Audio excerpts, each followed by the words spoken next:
Alliance pentru noi a însemnat provocarea de a face oameni de toate genurile, de toate statuturile și de toate profesiile să se simtă bine în același loc, să oferim un entertainment de calitate.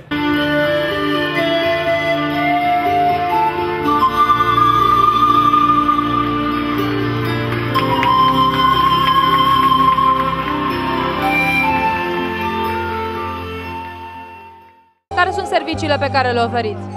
Începem cu această zonă pe care am deschis-o în această seară. Este o zonă de lounge care va fi condimentată cu spectacole live în fiecare seară, o zonă de restaurant, zona de piscină și o zonă de cafenea care va fi gata în următoarele 2 săptămâni.